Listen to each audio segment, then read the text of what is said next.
and welcome everybody. Welcome to the No Name Music Cast. My name's Tim, and this is Joy. and here we are recording on a Friday. This has become a regular thing for us now. Friday, we've worked all week, and now we're kicking back and recording a podcast episode for you. Well, we had to double up too, thanks to H1N1. So this has been like a beginning and end of the week kind of event for us. Yeah, sometimes we record multiple episodes in a week and maybe take a week or two off, or if it's like a holiday. But mind you, this year over the Christmas break, I don't think we took any time off. If we did, it was only the week of Christmas, and I think we still recorded at some point, just like the opposite time of the week. Oh, that's it. We love doing this so much. It's just Joy and I talking about music and gas marks and plugs and who knows How what. cars work. Yeah, exactly. That's an ongoing running theme through our show is how cars work. Well, there we are. All So, right. so here at the very top of the show, I think Joy has got one music news item for you. Yes. So if you're not familiar, I mean, I don't know who isn't, but SNL has a documentary coming out. It's called Ladies and Gentlemen. And basically, it's 50 years of SNL having their live music every Saturday.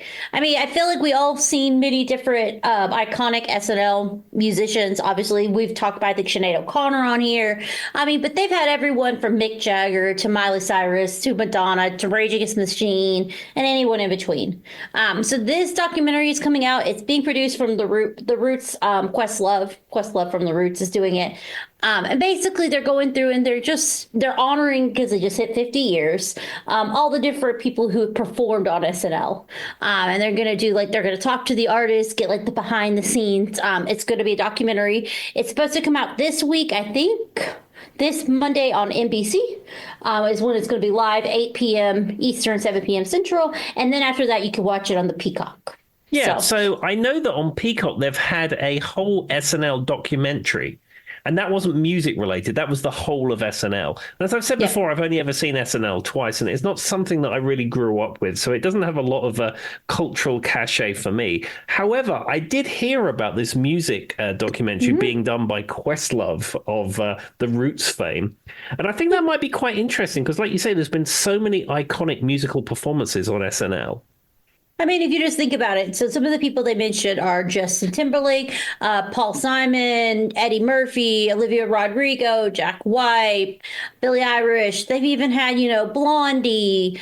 Blondie's Debbie Harry, Chris Stein, to like modern day artists like Bad Bunny. It's just been and then you've got these historic things that happen. And what a lot of the times what it looks like they're talking about here is Jagger isn't one of the ones. I guess he has like a main segment at the very beginning because I seem to quote him quite a bit. But so they're talking about, how weird it is Dave Grohl, who we talked about, is also in this documentary because he's played with the Foo Fighters there. There's about how just like because it is live, you just don't know what you're going to get. Mm-hmm. Even for the musician, because the person who introduces you can change on the fly. The whole episode could have something really controversial happen that you don't even know is going to happen before you even step out on stage because they don't know any of the information about what the sketches are going to be because they don't release any of that information. And if you think about it, SNL has done quite a few things that were politically motivated or socially motivated or just borderline, maybe not everybody's cup of tea. Mm-hmm. And so you're a musician and you're agreed to go out here and do your bit live. And then you don't know what's going to be on before you. And you will now also be associated with whatever that SNL episode is forever. And a few of them said that was the fear of theirs. Yeah. Which I hadn't thought about, but it makes sense. Yeah, and I think that NBC gets a little bit of leeway from the censorship people because it is live and that's, the nature of the program. Yeah. And so, I mean, that plays in and of itself. And not even just the artists. There's like iconic other musicians who've just hosted the show. Like they have like the host every night or they do the introduction to the music. So I personally will be watching it because this is right up my alley. And it sounds like you're going to get a lot of behind the scene footage and stories and interviews from a lot of the major performers. I'll be curious just to see what they have to say because I always find it interesting the little things they mention, like what I was just saying about how like you're associated with that episode forever and you don't know what you're signing up for that I wouldn't think about. But then I'm like, oh, yeah, that makes sense. I like when they talk about those things in documentaries. Well, there we Well, there you go, go. everybody. Fantastic. All right. Well, I just have one music news item for you, and this is Mhm. Aerosmith. Now, as you know, some time ago, Aerosmith said that they were stopping touring. Steven Tyler has some kind of injury with his larynx, a fractured larynx, in fact. And apparently, they were going to stop touring. They cancelled the tour that they was going to be on, and other members of Aerosmith have gone off to do some other things. But apparently, they are getting back together. Now, it may be a one-off. But it's only 6 months after they decided that they were going to retire. So they have a charity, or Steven Tyler has a charity called Janie's Fund. Apparently supports young women and girls who have suffered abuse. And they said this year that they're going to also be supporting the Los Angeles Fire Department Foundation for Widows, Orphans, and Disabled Firefighters Funds, because of all the tragedy that's gone on in California. So they've decided to put the band back together for this benefit. I mean, I love that. Well, and I was looking at some of the stuff for the benefit. I saw some of the headlines, so it doesn't surprise me. I feel like we'll probably see some other people come out of the woodwork for benefit concerts for California. Absolutely. Well, the thing is with Aerosmith, they're all in their 70s. Steven Tyler's 76, Tom Hamilton's 73, Brad Whitford is 72, Joe Perry and Joey Kramer are both 74. The only thing is about this benefit, so far, Steven Tyler, Joe Perry, and Tom Hamilton have all said they're going to do it, but there hasn't any mention of Brad or Joey. So I don't know. Could there be controversy even in this benefit concert? I mean, they're musicians. There will always be something. You never know. Exactly. But I mean, it'll be good to see Steven Tyler rocking out again, probably. I mean, he is a really good showman. Oh, without a shadow of a doubt. I've never seen Aerosmith, but I mean, I've seen videos of them performing live, and they seem quite the act. I would love to see Aerosmith live. Actually, that would be one of my top ones. So if they ever come near us, Tim, I'm going to go. Yeah, I think you probably won't see that again with the age that they are and Steven Tyler's. I could dream, Tim. Yeah, Steven Tyler's larynx injury. I mean, 'cause they came through London a bunch of times, and the guy who used to work with went to see them. And it's like, what am I doing not seeing Aerosmith? Yeah, I mean, if they do come near us, though, we have to make the effort at this point, Tim, because then we definitely aren't going to see them again. Yeah, I mean, I thought that when I saw Sammy Hagar, that'd be the last time I'd ever seen him. But I mean, he's touring more, so who knows? Fair enough. Well, I mean, I'm happy to see them once again, and hopefully it's a good show. There we are. Fingers crossed. Okay, so we're going to get into the topic. This week, it's my turn. And this is a follow-up to the State of Rock and Roll. This is the State of Rock and Roll Part 2. So it wasn't really practical to have 50 tracks to talk about in one episode, because as much as I'm sure you all love listening to us talk, nobody wants 3 hours of that in one episode. I mean, that's true. We need some breakup and variety in the podcast world. Absolutely. So this is part 2 of the State of Rock and Roll. So what we're going to do again is we're going to go through the various states that we didn't cover in the first part, and we're going to talk about musicians that come from those states. And there's a song that ties it all together, as you would expect from the No Name Music Cast. Fair enough. All right. Well, what is it? Okay. So the very first state in part 2 that we're going to talk about is Kentucky. And a famous musician from the state of Kentucky is Loretta Lynn. Oh, I mean, that's a good choice. How much did you know about Loretta Lynn before you moved to Virginia, Tim? Not a great deal, if I'm being honest with you. I mean, as I said, I wasn't exposed to hardly any country music growing up. I mean, you knew of Dolly Parton, and you knew of Willie Nelson. And then at some point I found out that the Snowman from Smokey and the Bandit played country music. But I mean, that was it. I didn't really know anything about it. I mean, that's fair. Well, what song did you choose from Loretta Lynn? This is a popular one on Spotify. I think it's the most popular one of her hits. And it's a song that I'm familiar with. And it's called Don't Come Home a Drinkin' with Loving on Your Mind. That is one of her favorite. I thought you were going to say Coal Miner's Daughter. So this is a little bit different, I thought, than where you were going with it. Now, this one, have you ever played this in a band? Because I could see it being played in Southwest Virginia. No, I've never played it, but I'm very familiar with it. It's you would say, a cautionary tale from Miss Lynn. It's also got a very long song title. I mean, I guess she really wanted to sing the message of the song, even in the song title. Fair enough. I mean, she was one of the, she's known as the first like woman of country, generally, and she won all kinds of accolades as being the first woman to win this and that, and I would say she probably her career spanned about 6 years easily. She was probably on the Great Old Opry every other minute, but she had mainstream success, and I don't know. She worked with, she also did a partnership with like Conway Twitty for a long time. I don't know how much you know about that, but they kind of had like a duo that was going on. And while I will like Louisiana Woman, Mississippi Man is one of their famous kind of duos. But what I was going to say is I never cared for Conway Twitty, but I can listen to her. And I would say my mom was kind of the same. We were never, she would, as much as she loved country music and some of the older stuff, she couldn't do Conway Twitty. And even with Loretta Lynn, it was a little too much. Yeah, I think I prefer Tammy Wynette to Loretta Lynn, but that mostly is because she did a song with the KLF. I mean, that's fair.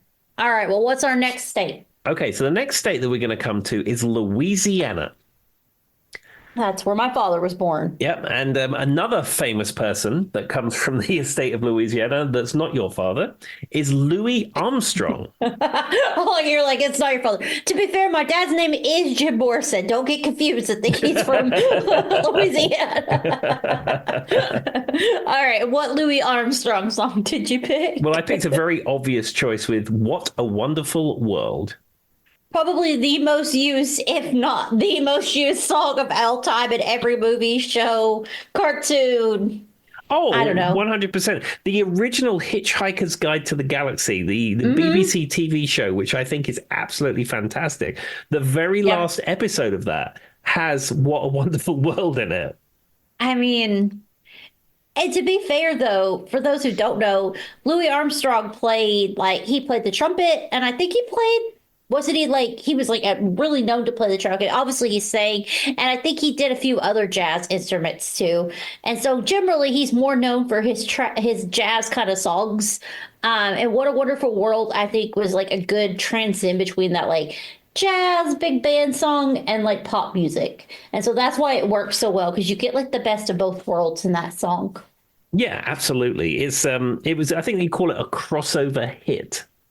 Oh, yes, as Dolly has done many times in Shania, as we've talked about on this podcast. But anyway, I would say that's probably why, though. I think it works so well. Absolutely, 100%. All right, well, let's move on to the next state. This is the state of Maine. Okay. And this is a tricky state. There isn't a lot of musicians that come from well, I'm sure there are many musicians that come from the state of Maine, but there aren't really any sort of famous hit-making musicians really that come from the state of Maine. So it was a little slim pickings to find someone. And I'm sure somebody listening to this podcast says, oh, don't you know that blah, blah, blah comes from Maine? But certainly my research didn't suggest that. So I've gone with an artist called Johnny Highland. Okay. I'm not familiar with Johnny Highland. So he's a blues guitar player. He's blind. And for a while, he had an endorsement deal with Ernie Ball Music Man, which is the kind of guitars that I like to play. And the song that I've picked of Johnny Highland is Orange Blossom Special. Now that is I'm not familiar. That is a sort of a traditional kind of country type song. And it famously features on the Smokey and the Bandit soundtrack. Oh, that makes sense. Which I've heard a few times. So I probably have heard this song. I just don't know, you know what I mean, to it off the top of my head without actually listening to it. Yeah, it's one of those country songs that features trains and features train noises. I think that there's certainly a lot of train, certainly in early country music. Later country music is all about dirt roads and buying beer in gas stations and your truck leaving you and stuff like that. But certainly way back then, there was more trains involved. Fair enough. I mean, I don't know how many train songs are out there, but I feel, though, as you're right, there was a time period where those were more popular. Yeah, I suppose because it was the only mass transit available. It was really the only thing that could take you from the East Coast to the West Coast and vice versa. So there was a lot of romance around the trains and riding the rails, as they say. But if you've ever actually rode a train, it is not romantic. It's one of those jarring, have you rode a train across country, Tim? I've ridden a train to a different country. That's what I've done too. And I don't care what anybody said. That one from Spain to France was not a fun experience. I felt like it jolted to a halt every 5 minutes. It was very shaky. You were supposed to be able to like look out and see the Alps. You can't, Tim. It's dark. It was overnight. They tricked us. Well, I've ridden the train from London to France many times, and the Channel Tunnel train goes under the seabed. It's quite cool, actually. Is it well that probably adds an element that makes it a little bit more fun. But the one going through the Alps was just taking advantage of tourists, I swear. Like you look out the window and see this and it'll be beautiful. You'll be up in the mountains. Oh yeah, but it's overnight. So it's dark the entire time. You don't see anything.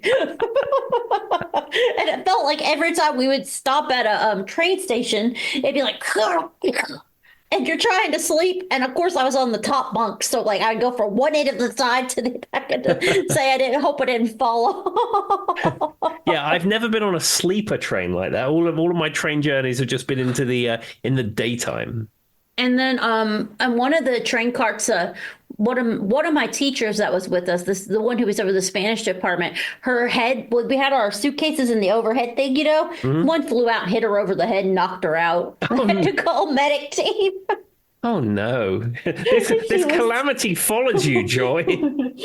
Like it was just I don't know. Maybe it was just this one specific train from Madrid to Paris, but I don't suggest it and don't fall for the idea that you'll be able to see all the snow on the mountains.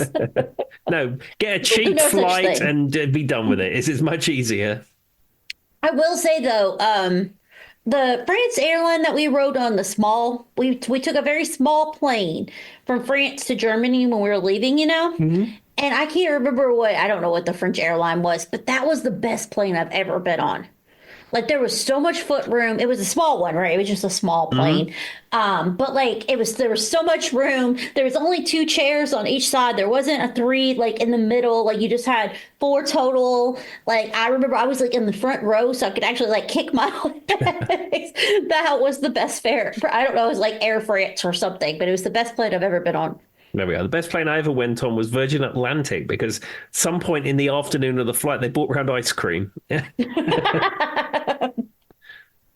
I accidentally knocked a coffee over on the lady beside. Well, let me restate this. She knocked the coffee over my coffee and got mad at me. So when we were flying from Charlotte to whatever the Philadelphia airport is. I don't know, Liberty, something. Mm-hmm. Anyway, somewhere in Philadelphia, PA. We landed temporarily and we were on a small plane and they were bringing around coffee and I set my coffee down. And this lady had like been on top of, like when someone sits at an angle and they're plane seat, so they're like halfway in your seat the entire time. Yeah. She'd been like that the entire time. The entire time. So, and I had been very nice. I hadn't said a word. I just left it alone. She was sleeping. Whatever. And so then she kind of like they like wake her up because she wakes up and we're getting close to land and they're bringing around drinks and I got a coffee. Well, she like stirs up and when she does, she hits the tray and knocks my hot coffee all over herself. No, correct. And her bag. And she just kind of stared at me and I just awkwardly stared at her and we didn't say anything. All right. Well, this isn't a trains, planes, and automobiles podcast. But what's next, Tim? Okay, the next artist comes from the great state of Maryland. Mm-hmm. And I chose Toni Braxton. Now, and the song Unbreak My Heart. Now, the interesting thing about Toni Braxton, this is not someone I'm really familiar with previously. Because I tell you for why. So I think it was 2011 when I first moved here. We went on a celebratory Vegas trip. And she had at the time a residency at the Flamingo. And she had like her image was all over the outside of the hotel. And then the inside of they had like, the theater and all that kind of stuff and the box office. And they had a big glass case which had a Grammy Awards in it. And I said to Hannah, I don't even really know who this is, let alone being famous enough to have a Vegas residency and Grammys. I didn't know who Toni Braxton was. That's funny. So she was really popular in the 90s and she had like a handful of very I don't know if I want to say Celine Dion-esque songs, but really they were, and Break My Heart. Like that song is notoriously very Celine Dion-esque. Sure. And so I don't know that she was so popular. She won probably some Grammys, a few new like things for like best artist and things like that, and sold some albums.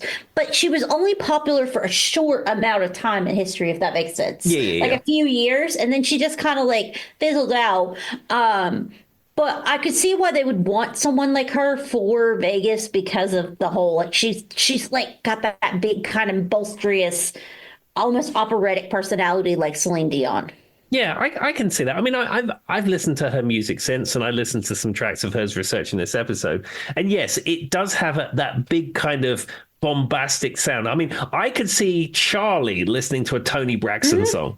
Oh yeah, totally.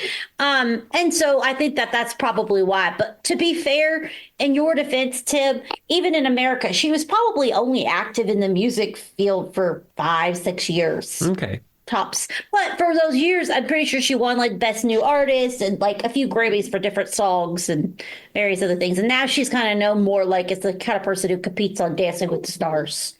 Well, there we are. I mean, hopefully she's fiscally set. We keep our fingers crossed for that. I'm sure she probably has done well. I mean, you see her pop up on like different events or something, you know what I mean, when they need a person to sing. Or she was like on that when they did that like Divas tour and stuff. She's notoriously a diva as well. And I watched a little thing on her, and basically she started singing in the church like every other diva. But anyway, all right, what's our next state, Tim? Okay, so this state is Massachusetts.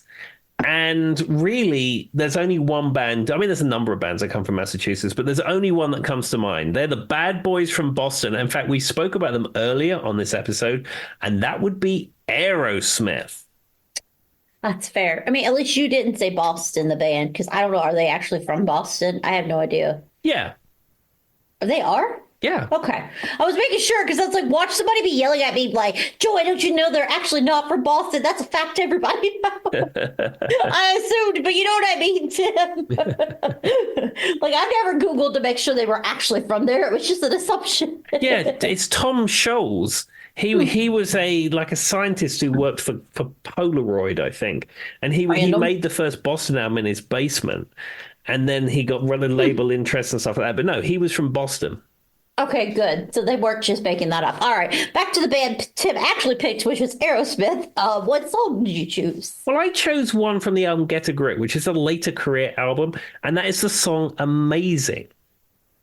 That's one that Charlie really likes. Charlie plays this song periodically. So my husband has a very big affinity for all things Aerosmith. But Amazing is one that plays a lot in my house. And obviously for me, what stands out is Alicia Silverstone. That was the one she was in the video for, right? The blonde girl? Yeah.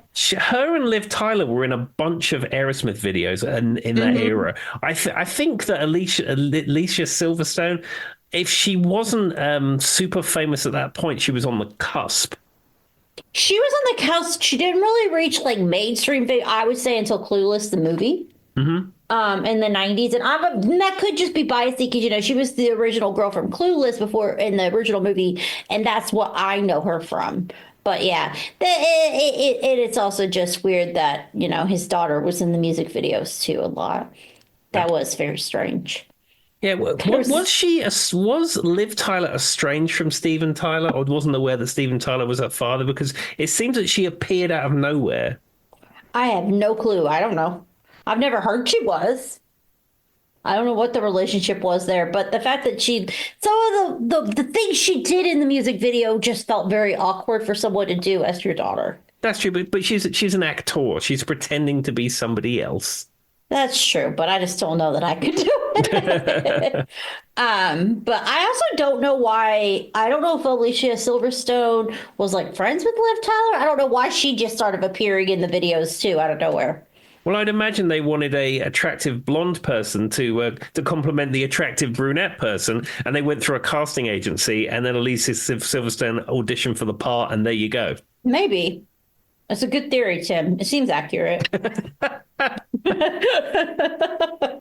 I think there's also some There's also some big controversy there because I think at one point in time when she appeared in one of the music videos, she was still underage.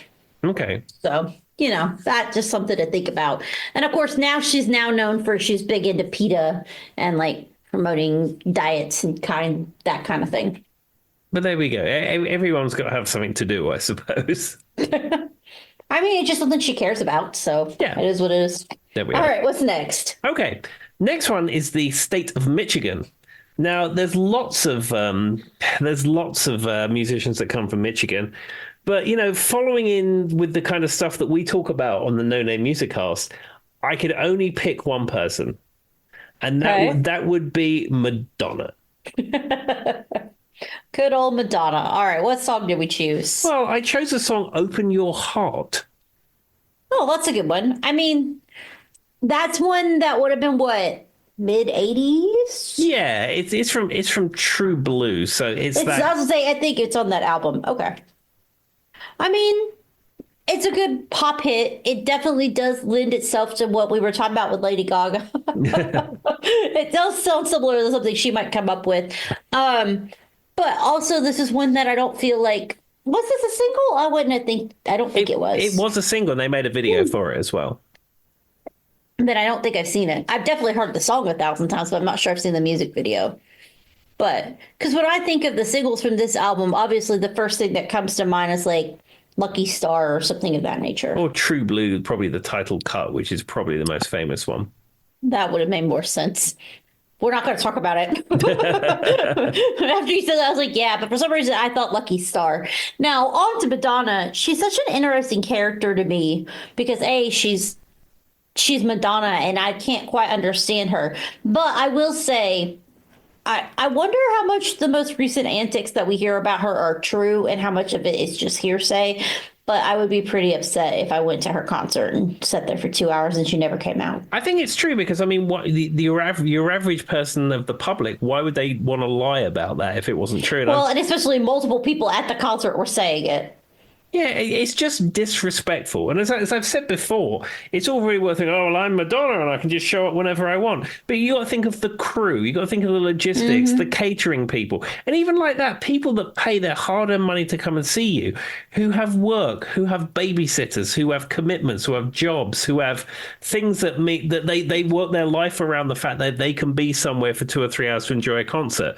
But they can't afford to spend the entire night there while Madonna just faffs about backstage. Yeah. So to say Tim doesn't agree with this is an understatement. Yeah. But I don't know. I think you're right, though. There's just so many more things that go in. Heck, just even the people who own the facility you're performing in are paying electric for longer than they have to, like down to its core. Absolutely. Every point of that is true. Anyway, though, but I will say I do love Madonna's music, but I think that she's notoriously known to hate everybody for a reason. Not sure she's always got the greatest attitude. But I think that as far as music goes, though, I mean, it's fantastic. Oh, and certainly her 80s and 90s output. 80s output is probably the best. Her 90s output is good. And then in 2000, she had the album Music, but she's sort of taken a more kind of hip-hop dance approach to her music. She's following the times. She's following what was popular. But she had quite a few hits in the early 2000s when I was younger. Just 3 or 4 songs. Yeah, her most recent stuff is not really to my taste. I love We Only Got 4 Seconds to Save the World, the one she did with Justin Timberlake. I really like that one, and there were a few other ones. I will say when she did because she did the Super Bowl halftime show, and a lot of what she did was her more modern day stuff, and it kind of went over like a lead balloon. Yeah.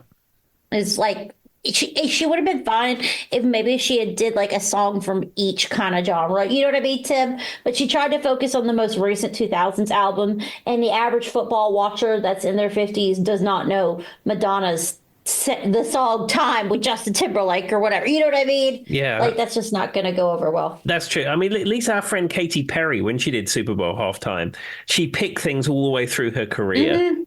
And I mean, that's the way you've got to do it. Even if you don't care for Snoop Dogg, that's at least what he did. You know what I mean, Tim? Like, he did songs from each parts of his career, so it relates more to the audience. Also, I know that like it gets old as a musician whenever you have to play the same songs over and over and over again. But if I go to your concert and you've been an artist for 50 years, right, Tim? And I know you for like about 10 songs you had in the 60s, and all you want to play is what's on your new album from 2005, I'm going to be annoyed. Yeah, absolutely. I'm No paying one knows 200. that. See, like I saw Sammy Hagar. He's got new music out. But guess what? I paid to see him perform I Can't Drive 55 and Van Halen songs, and that's what I wanted.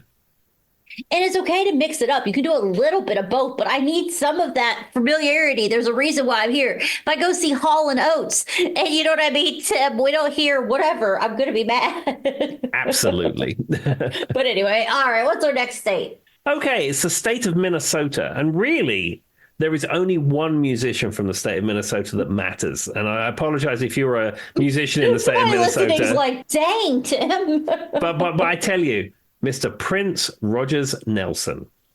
I saw that coming. I mean, he is the most notorious, if nothing else. What song did you pick? Well, it was a cut from the Purple Rain soundtrack, and I didn't go with the title cut. I went with the song Let's Go Crazy. Which is Joy's favorite Prince song. I don't know if I've ever told you that, but that is my absolute favorite Prince song. I quote this song probably more than you would realize in my life. And I think I'm sure in the 80s it was popular during its heyday. It was everywhere. But I feel like it gets undermined under the, like you said, Purple Rains of the world. Yeah, I think Sign of the Times is my favorite Prince song. That's a good choice too, though. I will say though, like, I also, even though if we're gonna go Prince songs that are like maybe Raspberry Beret is so good, even though it is a little bit overplayed. Oh, I mean that's fantastic. I mean, do you know also is a Prince song? The Bangles track Manic Monday. Yeah, well, he's wrote like thousands of songs for like other people. Yeah, he was trying to get romantically involved with Susanna Hoffs. So rather than send a bouquet of flowers, he wrote her a #1 hit. I mean, I would take the #1 hit. Absolutely. Flower side. Exactly. Music's forever. But I like the, how he starts it off with the dearly beloved and everything. And he's talking, but I like when the music drops on this one. I think that this one goes harder than Party Like 1999. Like a lot of people think of that as like his premier like party track, I guess. But I think Let's Go Crazy is better, personally. Yeah, and he's got some absolutely stellar guitar playing on it from Prince as well. I think that could be it too. But also, because, he's talking about like, we're all going to die. So put it, it's like, I just like all the lines in this song are precisely put, I think, to a really good pop sound. But when you listen to it at its core, it's very classic Prince in the sense that the lyrics are so much more advanced than that. Yeah, and he performed at his Super Bowl halftime show, which is absolutely amazing. I would recommend, if you haven't seen that, look it up on YouTube. That is a masterclass in how to do the halftime show. And I stand by my statement. So everybody, there's a lot of Justin Timberlake hate now, but Joy told y'all from the get-go that boy was bad. When he did the Super Bowl halftime show in Minnesota and honored Prince and put him up there on his like little, made him a hologram, when that was literally the one thing Prince said he never wanted. And I said from that moment on, bad news. Like I still hold a grudge over that because, I mean, for better or for worse, if you agree with everything Prince thought or felt or who he was as a person, it doesn't matter. The one thing he asked was for that to not happen. There we are. Literally, when it gets everything in his beliefs, and it's just, I don't know why, Tim, but that just sticks out with me. I will never forgive Justin Timberlake for that. Well, I can probably tell you I wouldn't not knowingly listen to Justin Timberlake ever again. So I'm with you. I actually liked a few of Justin Timberlake's songs, and I don't think he's a bad artist. Like, if you see him perform live, he's not a bad artist. I love whenever he did his versions of Friends in Low Places. Like, he's done a lot of fun stuff in his concert. And I like some of his music, and that's what makes it harder for me. But there's just something about his, like, character, I guess, between what that happened and then all the stuff with Britney Spears and then our famous Nipplegate that we talked about. He was the only one who got in trouble, and just the stuff he says in like when he's talking about those situations. Tim, it doesn't sit well with me. Sorry, Justin Timberlake, if you listen to the No Name Music Pass, if you'd like to come on, we'll have you can defend yourself, but I probably still won't go out of my way to hear your music.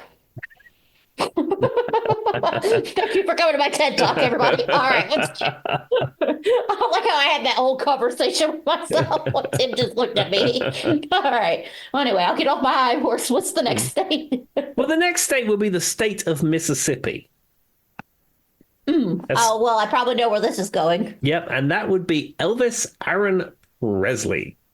I mean, I feel like you were legally obligated to make it Elvis. What song did you pick? Well, this is a track. I don't know if it's a song that you're familiar with. It's Marie's the Name, His Latest Flame.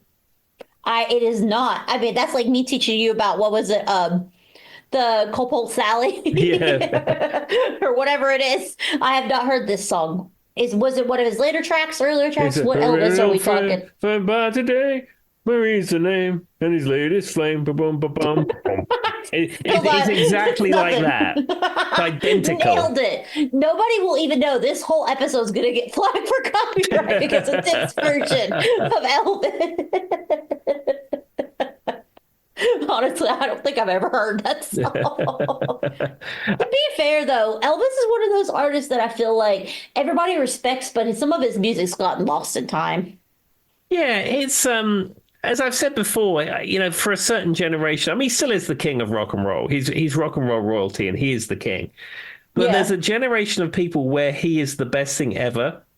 But I just feel he doesn't have the longevity of the Beatles and now Queen, who have almost eclipsing the Beatles in some degree.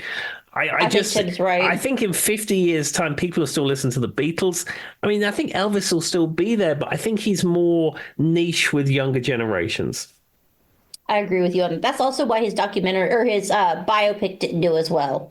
It just, I don't know, the interest wasn't there. Now, I have an aunt one of my dad's sisters who is obsessed with Elvis. And just this year for Christmas, everybody got her something that had to do with Elvis. She has been for years, but she's kind of more of a diamond in the rough, Yeah, well, my friends Linda and Alan Dobson, I mean, I don't know if they listen to this podcast, but anyhow, they are Elvis super fans, and they fill their home with Elvis paraphernalia and merchandise. That's what my Aunt Darlene does. And I went round their house one Christmas. I think it was the year that Hannah came to the States before I got my green card, so I wasn't at home for Christmas, so I went round their house, and like all of their plates and bowls are all Elvis. It's their love of it is beautiful. There's so much Elvis stuff too, though. It's crazy.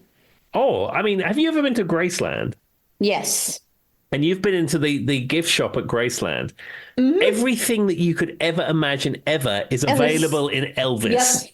We got your Elvis shoes. We got your Elvis handbag. We got your Elvis faceplate or whatever. I don't know. It's crazy. But no, yeah, that's my Aunt Darlene. She's always been that way too. Yeah, I mean, I think I've been to Graceland twice, and you pick up the because like all of the Elvis stuff is on one side of the road, and the Graceland Mansion is on the other side. So you pick up the bus on one side of the road, and then it takes you across the road outside of Graceland, and that's where the tour starts and everything. And the very first time I went to Graceland, there was a chap on the bus, a very old chap, and he, they always said that Elvis was taking care of business, and he has that TCB logo.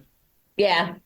And he's sitting on the bus and he's like, this wasn't a tour guide. This was just a dude who was on the tour. And he kept telling everyone about how that's what Elvis did. He was just taking care of business. You look at the king, you could look at him one time and you could tell he was taking care of business. And you know what, Elvis? He also built his house on solid ground. And that was taking care of business. And everybody's like, who is this guy? Well, and the fact is Elvis didn't build that house. He bought it off somebody else. I know. But now it's just him. What is it? Him, his parents, his daughter. There's quite a few people buried there now. Absolutely. Well, they're always eternally at Graceland. There we go. Oh, speaking of Graceland, I've started reading the Michael McDonald biography my mom got me. And if you don't know why I thought Graceland and Michael McDonald, go look up Michael McDonald music. But anyway, Tim gets it. I've started his biography, and for everybody listening, I highly recommend it. It's quite good. There we are. And there's probably, if you've got the Spotify, there's probably the audiobook version. Oh, I'm sure. And what is it you get? Like, what is it, like 10 hours or something for free? You get 16 hours of audiobook listening per month. And I love that, because if I drive back from a practice or I drive back from a gig, I always listen to an audiobook. Fair enough. Well, I highly, highly, highly recommend that one. Just everybody know. Just FYI. There we go. That's Joy's recommendation of the week. I hope though that like Michael McDonald, the whole Graceland thing's not lost on people. All right, continue, Tim. Okay, well, let's move on to He the lived next. in Memphis. Yeah, let's move on to the next state, and this is the state of Missouri. Okay. And there's one artist that comes from Missouri, which is very special to me, an artist that I like very much. And I'm very disappointed I've not seen this artist live yet. And that would be Sheryl Crow. Oh, that's one of Tim's all-time favorites. Yeah. Every time I think of Sheryl Crow now, that's what I think of. I'm like, Tim really likes Sheryl Crow. I do like Sheryl Crow. I recently listened to her Tuesday Night Music Club album again for the millionth time, and it is just so good. I mean, it's wonderful.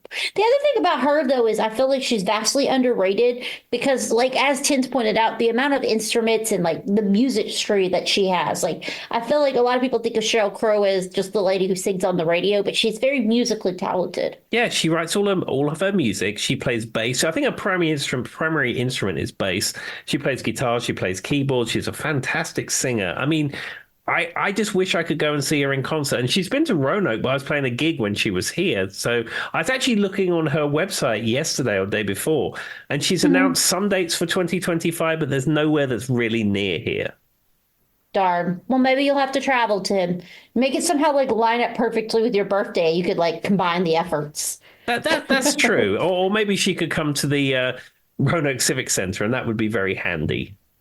I mean, we have that giant arena that's right next door to us, right next to Tim's work that never gets used for anything 70% of the year. Except apart from Metallica in a few months. That's about it. I mean, there's many people who are very excited for that concert, though, Tim included. There we are. All right, well, what's our next state? All right, the next state is the state of Montana. Now, you'd think for such a big state of Montana, there'd be a lot of mainstream recording artists that come from Montana, but there isn't really. I brought up the list of artists that come from Montana, and it's fair to say, unless they're sort of an artist that you really like, it's pretty much slim picking. So I sort of taken a little bit of a different diversion on this one. Okay. So I have taken the artists from Montana to be Jeff Arment. Do you know who that is? I do not. So he is the bass player and co-founder of Pearl Jam. Oh, okay.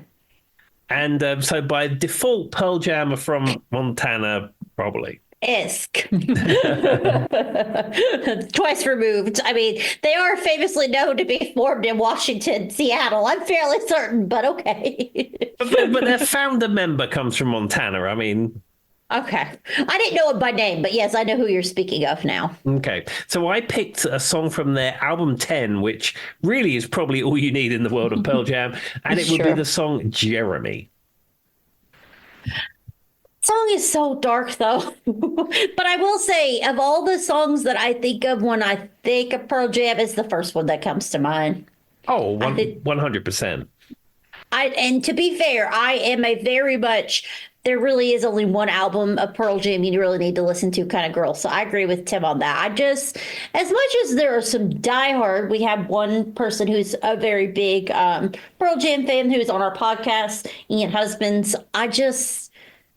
It all sounds the same to me if I'm being completely transparent.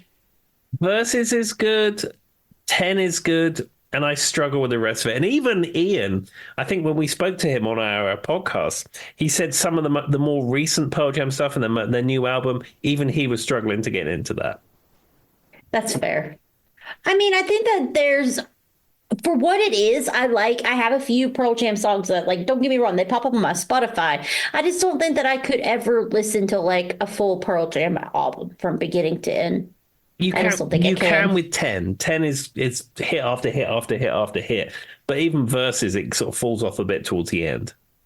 But for those of you who are big Pearl Jam fans, Jeremy, while that is probably the one most of us know, it's still a great song. And I mean, Eddie Vedder, for everything that he is in his very distinct vocals, you always know it's him. You know it's him singing. That's true. And, you can't hide. And our friend Jeff Arment from the state of Montana, he's playing a Hamer 12-string bass on Jeremy. Oh. Did he normally play a 12-string bass? Or No, was it just it's unique to that track. I I would not know that if I'm being honest with you. As bad as this is, I will say for some reason when I think of new bands, the bass player is the one I forget the most. Sorry, bass players. Unless it's Lemmy Yeah. I mean, that's kind of an exception, though. or Paul McCartney. You make a good, but he plays like 74 other instruments too. That's not the example. And to be fair, most guitarists can play the bass, so That's true. I can play rock and roll bass with a pick, but that's yeah. not proper bass playing. Now there are some really cool bass players out there. Oh, wasn't the guy what's his face that was on American Idol? Randy Jackson. He was a very famous bass player, right? Yeah, he was in Journey, incredibly famous session bass player. Yep. So there you go. That's about the extent of bass players I know. Paul McCartney and Randy Jackson. Somebody out there is yelling at me, and I don't know who it was, but Fleetwood Mac has a pretty good bass line in most of their songs. Yeah, John McVie, fabulous bass player. That's his name, yes. I can't think of his name. I'm sorry. All right, let's go. I'm probably insulting half our bass playing audience. What's next? Okay, this is the state of Nebraska. Okay. Again, a state that doesn't have a lot of musicians that comes from it, certainly ones that you would have probably heard of. So I've gone with a chap called James Valentine. Do you know who James Valentine is? I don't think so. The name sounds familiar, but I couldn't identify it. James Valentine has a signature Ernie Ball Music Man guitar, and he's a part of the band Maroon 5. Oh, okay. I do know who that is. Okay, that makes sense. Okay, so I mean, Maroon 5, is he the only member that's from Nebraska? As far as I know, our friend He's James the one with Valentine. the long blonde hair, right? He's got Yeah. like very long blonde hair. Okay. And I said, Yes, I do know who that is. And as I said, he has a signature Music Man guitar, yet probably the last 20 years of Maroon 5, there hasn't been any guitar on their recordings. That's like what they're notoriously known for. The irony is even the lead singer plays guitar. Like, anyway, all right. It's funny. I always wonder if like you go to one of their concerts, if like the guitar player is just standing there throughout the songs, not doing anything. What song did you pick? I had to go with this one, Harder to Breathe. How one was that? So Maroon 5, when they came out when I was probably like 17, for like 10 minutes they were everywhere. Oh, like 100%. everywhere. Was that a universal thing, Tim? Yeah, I remember playing Harder to Breathe at the jam night. Fair enough. No, I will say I liked old Maroon 5. Modern Maroon 5 is kind of lost on me. What, sort of like This Love and stuff like that? Yeah, well, even this would be considered like, because this would have been 2000-ish, right? Mm-hmm. So this is what I would consider, but like the last few like songs they did, and then their Super Bowl performance was one of the most awkward yet hilarious things I've ever seen in my entire life. Did you ever watch it, Tim? No, was it as bad as the Black Eyed Peas one? Oh, might have been worse. It might have been worse because I don't know if it was the sound. It was very lackluster. The lead singer was very, what is it? Adam Levine was very awkward. Like you said, I felt like the guitarist just stood there the entire time and didn't do anything. You have to, maybe after this, I'll send you the link and let you watch it, but it is so bad. Now, ironically, there is a rumor. Me and Tim live very close to the area where they recorded Dirty Dancing, which is a lodge near us. And Tim, I think, has played a few gigs there. They say Adam Levine goes there and stays occasionally, Tim, and he has a code name for what is it, Smith Mountain? What is the one? It's Mountain Lake. That's what it is, Mountain Lake. Apparently, Adam Levine goes there and stays occasionally, has a code name. I mean, does he need a code name at this point? He's not Elvis. I mean, he probably just uses one. I mean, most people would know who he was, though, enough. But the thing about it is, Adam Levine is such a common name that if I worked at the hotel and booked that name, Tim, I wouldn't think it was the Adam Levine. You know what I mean? Yeah. Like, it wouldn't register with me. Yeah, if Madonna Saccone books in, you're going to know who it is. Adam Levine, it could be him, probably not. It could be him, but there's probably 7,000 other Adam Levines in the world. So that might not register with me, but that's what I've heard. But I've heard that the code name, and the reason I know this is I had a friend who worked there and he talked about it. The code name was more for like employees, so they didn't like try to like look him up and find his information and stuff like that. But the Mountain Lake isn't that busy that I think that there's herds of people going in and out of there looking to see if Adam Levine's staying there during the spring. I don't know. When they shot a whole TV show there recently, did you know that? I think I saw that. It was a Dirty Dancing one. I didn't watch it, but it was something related to Dirty Dancing. Fantastic. There you go, guys. Anyway, so if you're ever in Southwest Virginia and you want to go see if you can find Adam Levine, he might be at Mountain Lake. What's next? Okay, so the next state is the state of Nevada. A state which I've been to many times. And this is the band The Killers. And I chose the song Somebody Told Me. Oh, that's one of my all-time favorite Killers songs. Now, Tim, how much do you know about the Killers? Was this a band you're super familiar with, or are they like a medium level for you? I've played this song. I played it in Rough Justice in the sort of late mid to early 2000s. We had that in our set. Mr. Brightside was in every single cover band set in the UK. And that makes sense. Luckily, I never had to play it. But other than that, that's about all I know about the Killers. So I love the Killers, but to be fair, we're very much, I was into the pop punk scene during like the early 2000s, and they're pretty iconic for that. But somebody told me that you had a girlfriend who looked like a boyfriend that I had in February of last year. So, I mean, that's enough you need to know. I hope you got that was the song lyrics, Tim. I'm very familiar with it. Yes, I hope it wasn't lost because you looked at me very strange. But that song probably plays on my Spotify at least once a week. Okay. Very much so love the Killers. But they're one of those bands that were popular, kind of like I was saying with Toni Braxton for like 5 years, and then it kind of faded out. I think they did have a few hits in the last, like they came out with a new album that was very lackluster a few years back, but that's about the extent of it. You find that with a lot of bands. Their later career albums are never, not great, but it doesn't capture the magic they had in the early years. It feels forced in some ways, or there's just something missing. Yeah. Yeah. All right. Well, what's the next state we're looking at? New Hampshire. All right. What about New Hampshire? Because I don't know anybody from New Hampshire. Well, I struggled a bit with New Hampshire, but I did find somebody who's from New Hampshire, and that's Ronnie James Dio. Ronnie James Dio, famously the rock and roll metal singer. He was also in Black Sabbath for a number of years during the Heaven and Hell era of Black Sabbath. Now, I picked one song which I thought you might be familiar with him, and that is the song Holy Diver. Yes, I'm very familiar with that song. Holy Diver! I mean, it's pretty iconic. I don't know.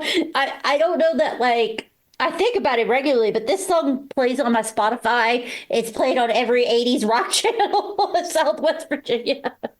But I hadn't really thought about it in a long time. I like your impersonation, though, Tim. It was dead set on. And also, he features in the Tenacious D film, The Pick of Destiny. He does. Also, I like the fact that Holy Diver, one of the things that and this always stood out to me, one of the rhymes on it is Ride the Tiger. He rhymes Holy Diver with Ride the Tiger. Yeah, and he says his stripes are clean, if you know what I mean. Such a dumb line, but I love it. I'm glad you knew that, because that's like what stands out to me when I think of this song. I was like, he rhymes Holy Diver with Ride the Tiger. I mean, as you should. Great. I mean that is lyric craft if I ever heard iconic it. Genius. Give me 10 of them. But anyway, all right. What's our next state? Okay, the state of New Jersey.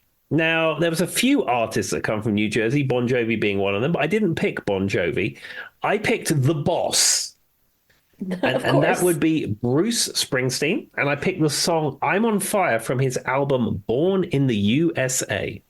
Which is probably the most iconic Bruce Springsteen album of all time. Yeah, I mean, I'm a casual Springsteen fan at best. I'm a greatest hits fan of Bruce Springsteen. But I will tell you the Born in the USA album is solid from beginning to end. I would say I'm probably like, I know him. I kind of respect him iconically because he has a lore around him. You know what I mean? It's like this, the music he does and being like the I don't want to say like Democrat, but being like for the people kind of champion. Is what he's known for. I'm probably more of a fan of that aspect than I am of his music. But I mean, I've heard this song and I've listened. I mean, I think everybody's listened to the Born in the USA album. I don't know Sure. anybody out there who has. They did a whole, there was this very interesting movie, and I can't remember what it was called. Charlie put it on, and you know me, Tim, I was like walking around doing other stuff. It was playing in the background, but it caught my attention. It was a story of this younger gentleman who was in a family that had migrated from India. And he really, really, really got into Bruce Springsteen, and his parents hated it. And there's a whole story about him like going out of his way and how like Bruce Springsteen's music saved him because he had very strict parents. I have to find that movie again, but he finds out of him through some friends, and they're all calling him the boss, and he's like, "Who's this boss everybody's talking about?" And then he really gets into his music, and he uses the excuse to go visit his hometown and all kinds of stuff. It's a really cute movie, and it's like very interesting the way the music spoke to the guy and I think I could be wrong, but part of it is written on a true story. Okay. There you go.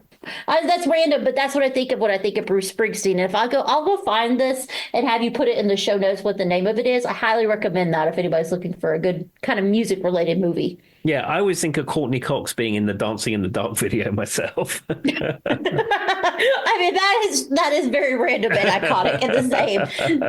I like how I went through all that. And Tim's like, yeah, I just think of Courtney Cox and the dance. All right, what's next? Right, the next one is the state of New Mexico. Okay. And again, another state which doesn't have a lot of high-profile musicians that come from it. But I picked the artist Michael Martin Murphey and the song Wildfire. Now, this is a country artist and a country song. Is this something you're familiar with? I've heard it before. I don't know that I would know that it's Michael Murphy, but I've definitely heard the song Wildfire before. But it's not like a mainstream hit by any stretch of the imagination. No, there was a time when I was watching, I watch David Letterman all the time now, it's on YouTube, but when I used to watch those shows when it was on TV, he would occasionally get obsessed with something bizarre. Because that's what Dave would do. And he was obsessed with this song Wildfire by Michael Martin Murphy. Random. And he would go on about it and like every day. And then a few days would pass and he'd talk about it again. And then Paul Schaefer and the band learned it and they played it into commercials. And this went on and on and on and on. And eventually they get Michael Martin Murphy on the show to perform Wildfire. Now, he is not touring and he didn't have an album out. And I mean, he was probably retired or something. An awkward performance. Well, no, he was a great performance, but he had nothing really to promote. So Dave's just got like, and this is the Walmart version of the greatest hits of Michael Martin Murphy. But you can now find at every local thrift store. Yeah, it was almost like that because he didn't have any. Awkward. He was just on there because Dave liked that song and Dave wanted him on the show to perform it. Did his parents not like him? Like, could you imagine being named Michael Martin Murphy? But 3M. The 3M, it's awkward to say. It's all first names. He's one of those people who has all three of his names sound like first names on top of the 3M thing. Well, I know somebody whose name is William Williams. No, thank you. I would just like, I just don't get it. If my parents did that to me, I'd be like, why? For what was the reason? What was the reason?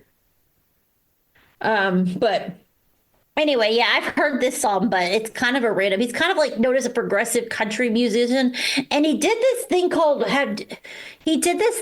Cowboy Christmas. And if I don't remember much about it, I think Charlie like came across it. And it's kind of humorous because the marketing and the producing on it is really bad, and it's like his head's like floating in the videos. As long as it's not Cowboy Christmas shoes. No, I would actually lose it because that might have been better than real Christmas shoes. But yeah, go look up Michael Murphy's Cowboy Christmas. That's about the extent. He kind of looks like Santa. He's got a white beard. Exactly. But he's all about wildfire. Yeah, pretty much. Very progressive man. Well, isn't Wildfire about a horse? Yeah, absolutely. Okay. Yeah, there was not an actual wildfire. That's what I thought. All right, what's next? Okay, so this is the last one from this installment, part 2 of the State of Rock and Roll.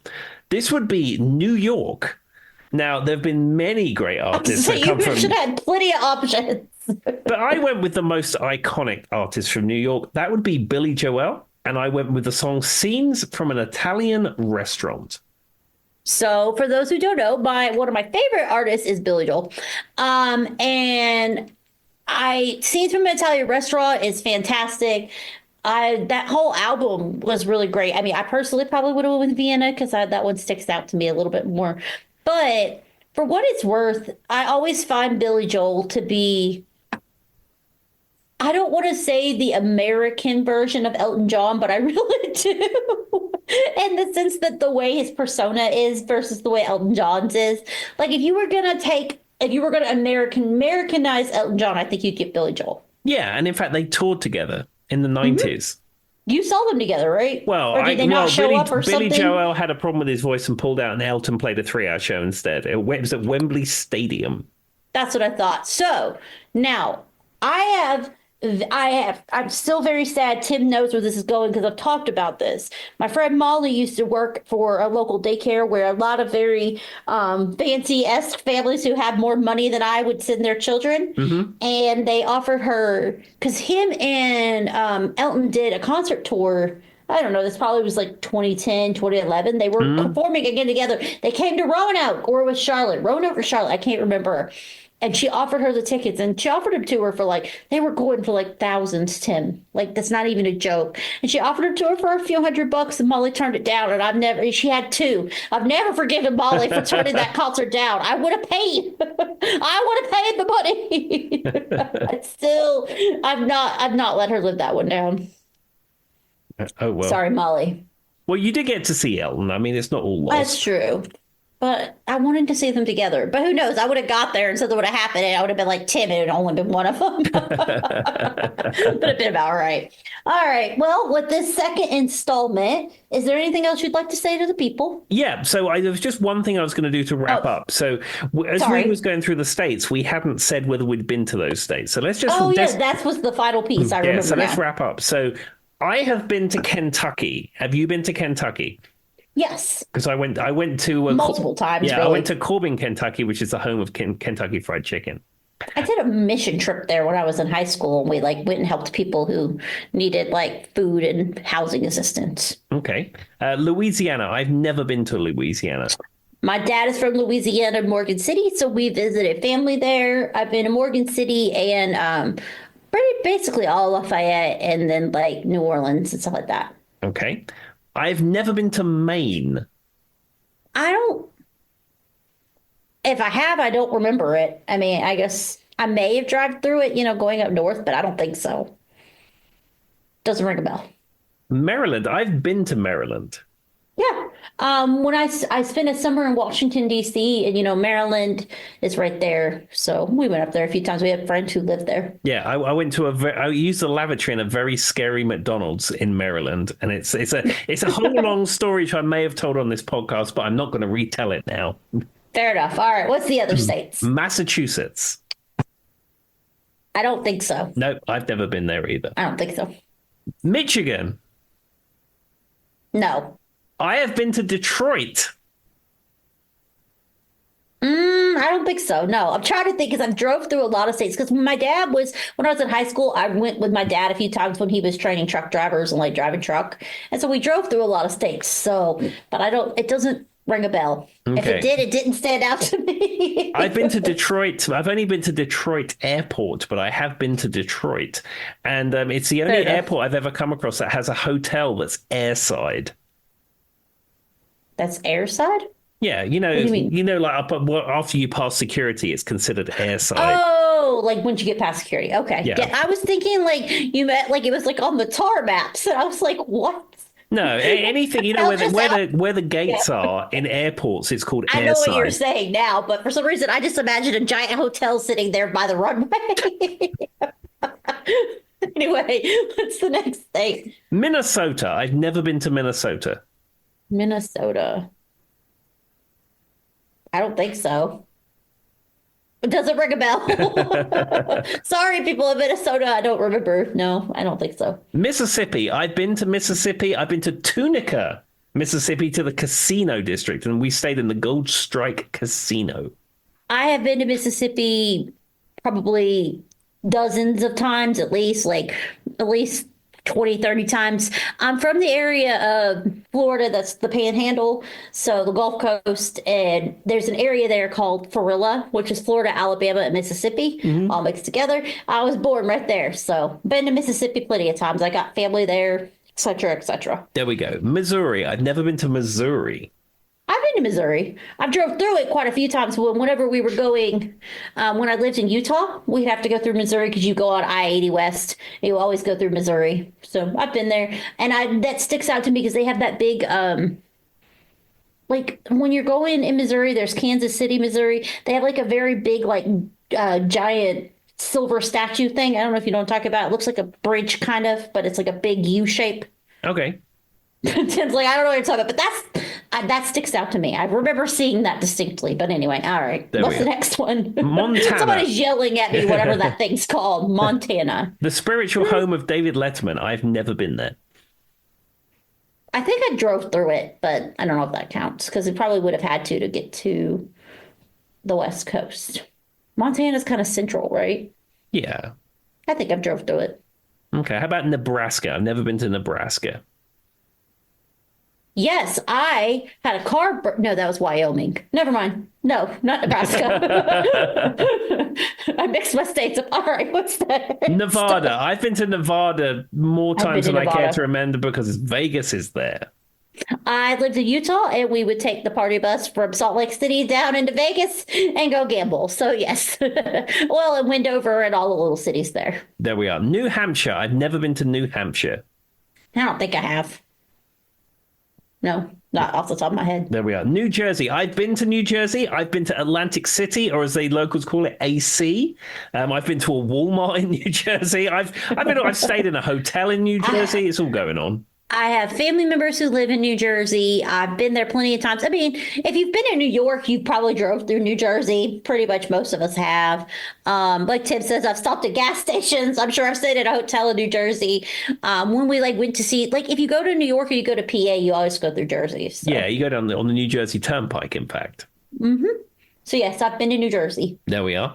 New Mexico. No. No, I've never been to New Mexico. And New York, yes, I've been to New York City and many places in New York State. I've been to Buffalo, all kinds of places. Same. I have been to New York quite a few times. Oh. There we are. Well, oh, go ahead. As I say, I just wanted to wrap up where we'd been. Let the listeners know. Oh, yeah, when we did the first episode, we were saying it as we went. This one, I didn't say it. Well, there you go. Is that the end of the list, Tim? That is the end of the list. There will be a part 3 of the state of rock and roll. Your next episode will be Joy's topic, but the one after that will be the wrap up of the state of rock and roll. I'll say we've got to be getting towards the end of the alphabet. All right. Well, with that, as always, just be kind to each other. And is there anything else you'd like to say, Tim? No, I just echo what you say. Be kind. All right. Bye-bye. Bye-bye. To find the alpha, another day to come.